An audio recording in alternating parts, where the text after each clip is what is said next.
entendu parler sur la question des shales du Tika. On a beaucoup eu cette discussion sur, évidemment, le pétrole de schiste, le gaz de schiste.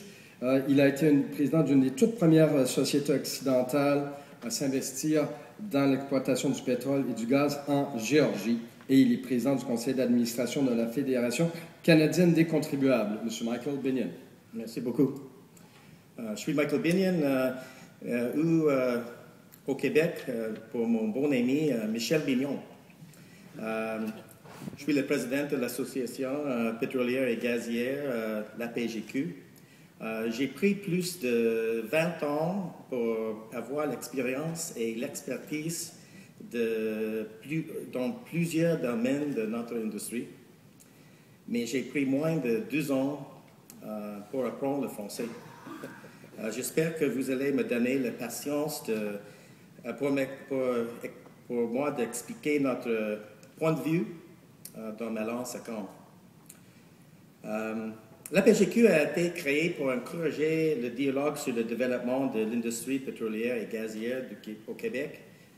La PGQ croit que les ressources énergétiques du Québec peuvent être développées de façon sécuritaire et dans le respect de l'environnement, tout en contribuant à la croissance économique et au développement social du Québec.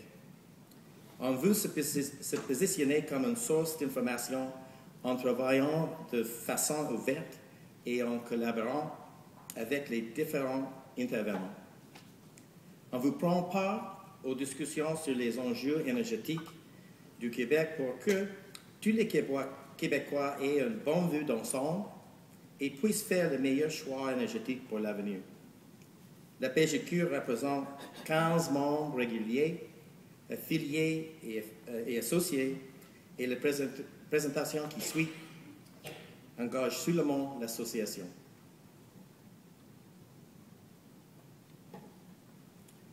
Que sommes-nous sans énergie aujourd'hui? Poser la question, c'est y répondre.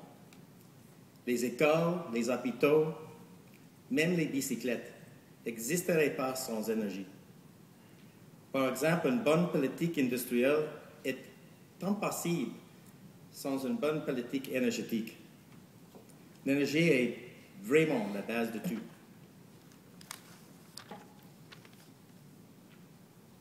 L'énergie est comme la nourriture.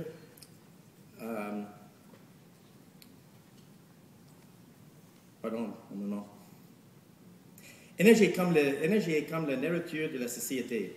Et comme une diète équilibrée est bonne pour notre santé, une diète énergétique équilibrée est bonne pour la santé de notre société.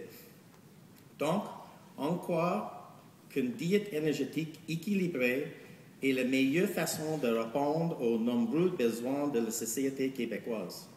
Il n'existe aucune forme parfaite de l'énergie. Les impacts économiques, sociaux et environnementaux varient selon le type d'énergie. On ne peut pas prétendre qu'il existe une forme d'énergie sans impact sur la société.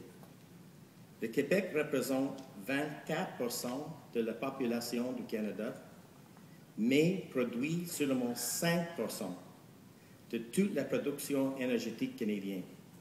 Actuellement, plus de 50% de l'énergie du Québec est assurée par les hydrocarbures, comme le tableau le montre. Tout le monde sait que l'Alberta est le plus grand producteur de pétrole lourd au Canada, mais c'est le Québec qui est le plus grand consommateur de mazout lourd au Canada. Tous les besoins énergétiques en hydrocarbures sont comblés par l'importation au coût de 15 milliards de dollars par année. Mais peut-être que, plus important encore, c'est le coût des émissions du transport et le coût de la perte de contrôle des impacts environnementaux.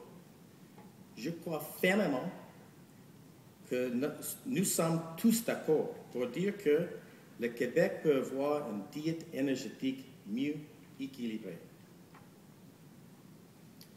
Ce tableau le montre, les coûts engendrés par le gouvernement pour la société sont très importants. Si on part du principe que tout est énergie, on peut donc déduire que chacun de ces domaines sont interreliés. Par conséquent, Le domaine énergétique influence tous ces domaines. Une bonne ou une mauvaise gestion de l'énergie a des conséquences importantes sur tout. Par exemple, le coût de l'importation des hydrocarbures est égal au budget de l'éducation pour tout le Québec. Au début des années 60, le Québec a vécu une grande révolution dans le monde énergétique avec des projets comme la MANEC et la Beijing. Le Québec est devenu un leader mondial en hydroélectricité. La grande décision de faire la politique énergétique hydroélectrique a réussi à créer la société moderne québécoise. Au début de ce siècle, les entrepreneurs ont trouvé des gisements géants de gaz naturel aux États-Unis. Pendant les dernières années, la technologie s'est énormément améliorée. Et l'industrie a trouvé beaucoup de gisements de gaz et récemment de pétrole. Aujourd'hui, il est dit qu'il va y avoir une pénurie mondiale de pétrole et de gaz, ou comme on dit dans le milieu, le concept de peak oil, ça n'existe plus. La reprise de l'industrie américaine est due à la révolution énergétique et à la production d'énergie abordable et moins polluante. Tout le monde doit s'adapter. Par exemple, aujourd'hui, les Américains ont suffisamment de gaz et pétrole pour l'exporter au Québec. Et les États-Unis est le seul pays qui gagnait les bouts de Kyoto. La révolution touche le Québec. Après des décennies de recherche et d'exploration, les entrepreneurs ont finalement découvert du gaz et un potentiel pétrolier au Québec. Un potentiel suffisamment important qui permet de croire qu'une exploitation commerciale est plus que possible. Les réserves québécoises en hydrocarbures représentent une occasion de développement économique pour le Québec qui pourrait avantageusement se comparer au projet de la Beijing des années 70. Dans une province riche en ressources comme le Québec, ce n'est pas logique de s'appuyer sur les hydrocarbures étrangers. Un seul petit exemple, le Québec possède suffisamment de gaz naturel pour combler ses besoins en gaz pour une période de 100 ans. C'est possible pour le Québec de diminuer ses gaz à effet de serre comme les États-Unis pour remplacer mazout avec gaz naturel local.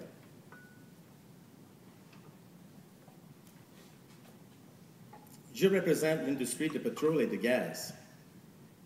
Même c'est évident pour nous qu'une diète énergétique mieux équilibrée pour la bonne santé de la société québécoise doit inclure l'hydroélectricité, l'efficacité énergétique, les énergies renouvelables et les nouvelles technologies. Vraiment, la décision cruciale pour les prochaines décennies, l'importation ou la production locale. En continuant l'importation, le Québec exporte ses emplois, exporte ses taxes, exporte son argent, exporte son contrôle sur les impacts environnementaux et aussi exporte ses émissions dues au transport. Si le Québec prend la décision de participer à la révolution énergétique, il peut continuer à construire une société moderne pour le 21e siècle. C'est clair, il possède tout le potentiel énergétique pour le faire. Manque pas notre conférence. Toute l'information est sur notre site web. Merci aux organisateurs pour m'inviter ici. Bonne semaine. Merci, M. Beignet. D'origine, je crois que vous êtes de Calgary, hein, dans l'Alberta, vous habitez à Calgary. Vous êtes né à Calgary. Et en 2 ans, vous avez appris le français? Moins de 2 ans. Enfin, on aura au moins gagné ça. Si pour le reste, ça reste, on aura au moins gagné un bilingue de plus au Canada. Et chacun qu'on gagne, on garde, c'est important. Merci beaucoup. Alors...